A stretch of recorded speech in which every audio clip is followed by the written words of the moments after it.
இதில் மற்ற வைத்தியம் அப்படின்னு என்னென்னு பார்த்தீங்கன்னா பார்ஷியல் சிஸ்டெக்டமின்னு இருக்குது, டோட்டல் ரேடிக்கல் சிஸ்டெக்டமின்னு இருக்குது. பார்ஷியல் சிஸ்டெக்டமின்னா என்னென்னா, இப்போ நீர்ப்பை எப்படி இருக்குன்னு வச்சுக்கோங்க, இந்த இடத்துல மட்டும்தான் ஒரு கட்டி இருக்குது.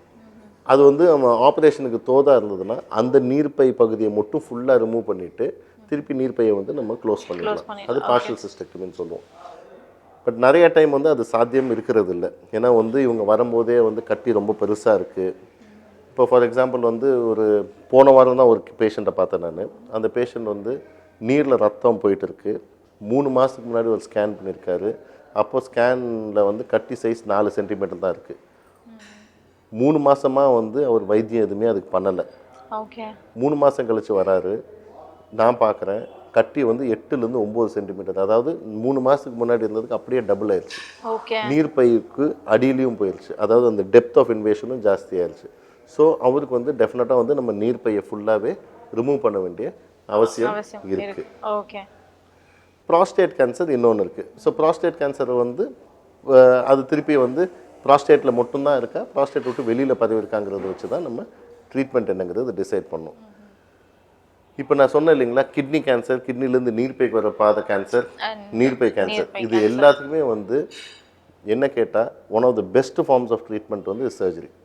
ஓகே. சரிங்களா. And depending upon the stage, இந்த அடிஷன் வந்து சிலருக்கு வந்து ரேடியோதெரப்பி கொடுக்க வேண்டியதாக இருக்கும், சிலருக்கு கீமோதெரப்பி கொடுக்க வேண்டியதாக இருக்கும். சரிங்களா. ஸோ ப்ராஸ்டேட்டை பொறுத்த வரைக்கும் 2 ஆப்ஷனுமே இருக்குது. சர்ஜரிலையும் ஃபுல்லாக ரிமூவ் பண்ணலாம், இல்லை சம்டைம்ஸ் ரேடியோதெரப்பியையும் கொடுக்கலாம். சரிங்களா. But it has to be within the prostate. Prostate விட்டு வெளியில் போயிடுச்சுன்னா ப்ராஸ்டேட்டை பொறுத்த வரைக்கும் கீமோதெரப்பி கிடையாது. இனிஷியலாக ஹார்மோன் தெரப்பின்னு சொல்லுவோம். ஹார்மோன் தெரப்பி என்ன அப்படின்னு பார்த்தீங்கன்னா, ப்ராஸ்டேட் கேன்சர் ஏன் வளர்த்து அப்படின்னு பார்த்தீங்கன்னா, மேல் ஹார்மோன். இப்போ எப்படி லேடிஸ்க்கு வந்து ஈஸ்ட்ரோஜன் இருக்குது இல்லைங்களா, அதே மாதிரி வந்து மென்னுக்கு வந்து டெஸ்டோஸ்டெரானுங்கிற ஒரு ஹார்மோன் இருக்குது. அந்த டெஸ்டோஸ்டெரான் தான் இந்த ப்ராஸ்டேட் கேன்சருக்கான ஃபியூவல்.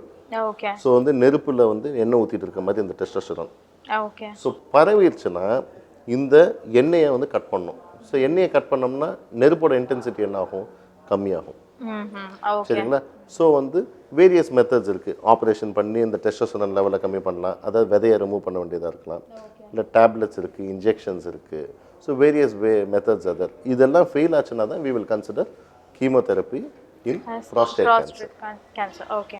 ஓகே டாக்டர், இப்போ வந்து ஜென்ரலி வந்து ஒரு பர்சன் அந்த கிட்னி டு பிளாடர் இது வந்து ஹெல்த்தியாக வச்சுருக்கணும், இந்த மாதிரி கேன்சர் எஃபெக்ட் எல்லாம் ஆகாமல் வச்சுருக்கணும் அப்படின்றதுக்கு என்ன மாதிரியான ஒரு மெத்தட்ஸ் அண்ட் விஷயங்கள்லாம் ஃபாலோ பண்ணணும் நீங்கள் நினைக்கிறீங்க?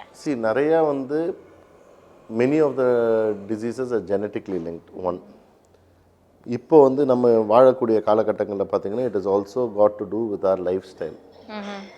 Bad food habits, smoking, pollution, exposure to chemicals, இது எல்லாமே வந்து can lead to cancer.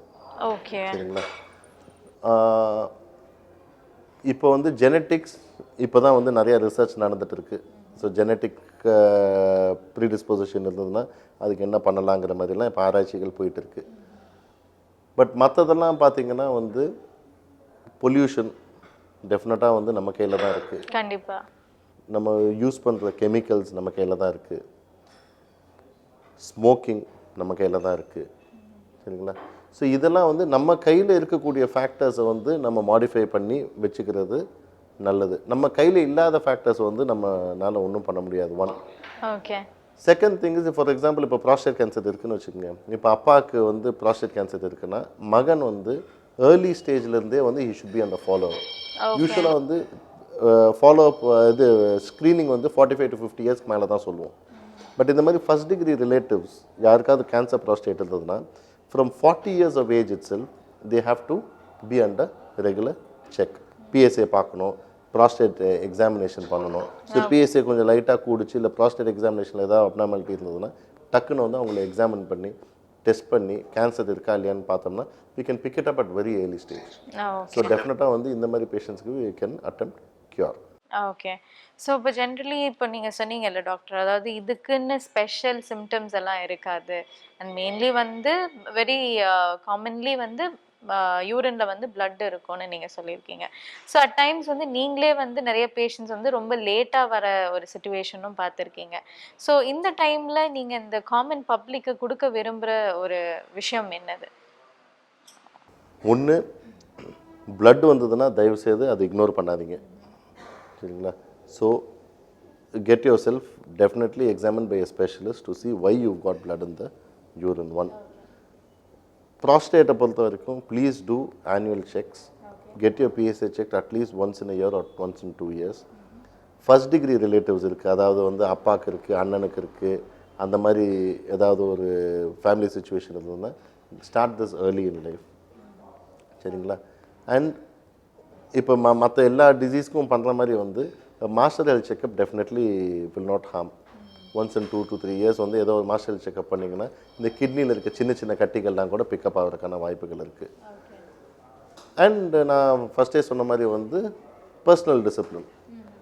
Try to modify your life so that you don't run the risk of cancer. Okay doctor, thank you so much. அதாவது இன்னைக்கு வந்து நாங்கள் கிட்னியில் மட்டும் இல்லை கேன்சர் அஃபெக்ட் ஆகும், மற்ற இடங்களில் கூட அஃபெக்ட் ஆகிறதுக்கான சான்சஸ் எல்லாம் நிறைய இருக்குது. அண்ட் அது மட்டும் இல்லை, லைஃப் ஸ்டைல் அட்வைசஸ் நிறைய விஷயங்கள் நீங்கள் எங்கள் கூட ஷேர் பண்ணீங்க. Thank you so much. நாளைக்கு நம்ம நிகழ்ச்சியில் தொடர்ந்து பேசுவோம். ஓகே நேயர்களே, இன்னைக்கு ரொம்பவே யூஸ்ஃபுல்லான விஷயங்கள்லாம் டாக்டர் ஷேர் பண்ணாங்க. நாளைக்கும் ரொம்பவே ஒரு காமனான ப்ராப்ளம் தான், நம்ம அடிக்கடி கேட்கக்கூடிய ஒரு வார்த்தை தான், அதாவது ஸ்டோன்ஸ், கிட்னியில் ஸ்டோன்ஸ் இருக்கிறத பற்றி தான் பார்க்க போகிறோம். ஸோ தொடர்ந்து நிகழ்ச்சியை பாருங்கள். Until then, it's bye from Aishwarya.